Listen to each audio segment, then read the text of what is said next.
Hello, good morning and welcome to the Nigerian Nerd. Today we are going to be looking into the mind of the typical Nigerian nerd. What does he do with his day? Does he just fondle his balls all day? We don't know. But we will have one or two experts on the show who will come in and tell us about this ball fondling situation in the nerd community. Please, Mr. Oche, what's your take? Good afternoon, guys. Welcome to another episode of Nigerian Nerd. Today we are talking about the Snyder Cut. Why do we care about the Snyder Cut? Well, the Snyder Cut was supposed to be Zack Snyder's final attempt at getting this superhero thing right. But unfortunately, he lost his daughter, rest in peace, and that happened, and Joss Whedon was brought in to handle the finishing production of the initial Justice League movie, which came out 3 years ago now. It was trash. It was so trash that people do not remember it actually exists, and it's a multi-million-dollar blockbuster movie. It was trash. However, life is about second chances amongst many other things, and the world decided to give Zack Snyder one last chance at redemption. And that's why this video is called The Snyder Cut, Zack Snyder's redemption arc. In very many ways, that's what this was marketed and branded to the rest of the world as. It was his final take at something alternative to what Marvel has done. Marvel, for all its flaws, Marvel has done an amazing job at translating the superhero story to the everyday guy. People who've never picked up the Spider-Man comic knew who Peter Parker was the moment they saw him fighting Captain America in Civil War. Like, so many bonds, they've created a lot of fondness between the fans who had no idea who they were previously and what they are now. They've just done an amazing job.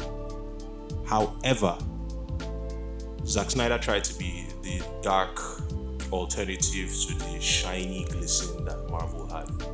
It failed terribly sometimes, quite frankly, a lot of the time. Like, BVS was a horrendous movie, Batman vs Superman, if anybody remembers that. But he also had Man of Steel, for instance, when it first came out. It was one of my favorite superhero movies of all time, hands down.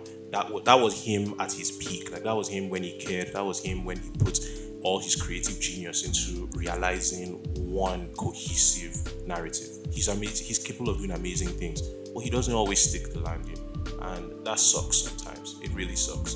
So, that out of the way, why don't we talk about why I like? Let's talk about the implications of what a Kryptonian's death could do to the entire world. Superman dying meant the mother boxes could come alive. Whoever thought that they had that machines that we had seen in all these movies prior to now had a semi-consciousness with which they could use to like assess threat levels of what may come in Darkseid's way. Why don't we talk about Darkseid as well? Darkseid was really amazing. Darkseid was a complete villain. Each time he was on screen, he was menacing, he had presence, and you genuinely cared. Each time he was on the screen, you genuinely cared what this guy was doing, what he thought about. He seemed capable. Some villains just look like they can't even fry egg. It's just like they can't even do anything. Like, why do I respect you? Because the film said you are the bad guy and you have access to a look. Like, I don't respect you. But like, some villains come along and you just sit down, and when they enter the room, you yourself, like, you button your shirt, you sit up, you end your call that you're making, like, you listen. Thanos did that, and to be fair, I think Darkseid did in Justice League. Now, what didn't I like? Too much slow motion, man. Every time Wonder Woman was on screen, you hear that soundtrack, or whatever that was, and then you will see her in slow motion, and then she's walking and she's dodging bullets, and like, I was like, it's enough with the slow motion. Every time Jason Momoa takes off his shirt, slow motion. Like, how about now? Like, that's partly why the movie was 4.5 hours long. Like, a lot of that it speaks to maybe Zack Snyder's ego and the way he views his storytelling. But like, I feel that if he showed just a bit more respect to like the art of storytelling, this movie would have had a lot more mass appeal than it had. It was more like a cult following niche type vibe.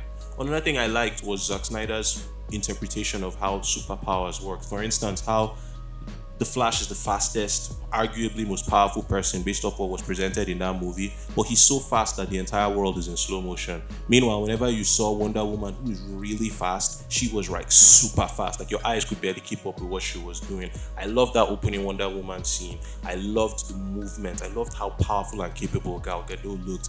I loved how impactful every punch, you knew the were dead. every single one of them died. Like, she was there because she wanted to save lives and she didn't care how many lives she had to take. Shout outs to Peacemaker. But like, it was good. It was good.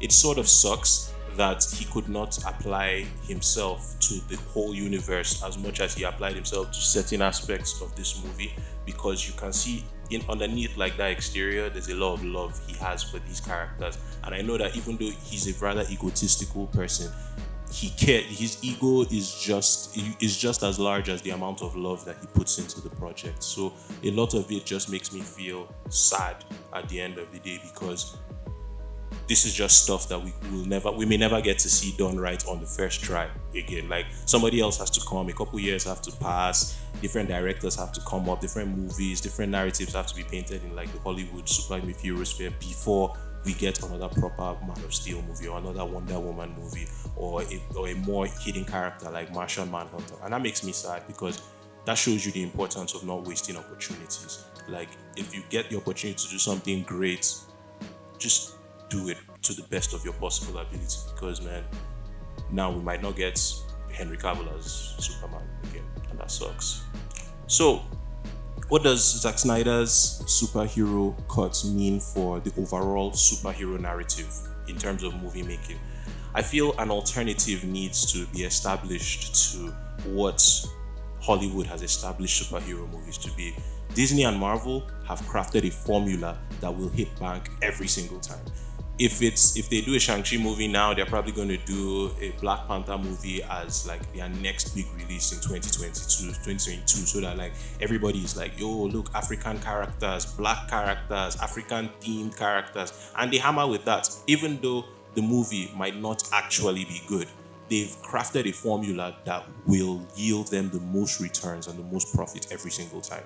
Now, what Zack Snyder could have done, what he was trying to do, what maybe he didn't succeed in doing, was providing an alternative to that shiny, austere Disney look. That polished, happy, everything will be fine at the end of the day look. He was trying to show that, in another translation of what these superheroes are capable of, some really dark and disturbing things could happen. Fair enough. And I just hope that in the future we not only get people who are determined to give an alternative look, but they're also determined to make good, authentic works of art in the process. And I think that sums up my thoughts on this episode, guys. Remember, as usual, like, share, subscribe. We're trying to grow, and hopefully I'll see you guys in exactly 5 days with my next review. We're doing 6 videos in December. This is number 1 in the bag. I love you all. Peace.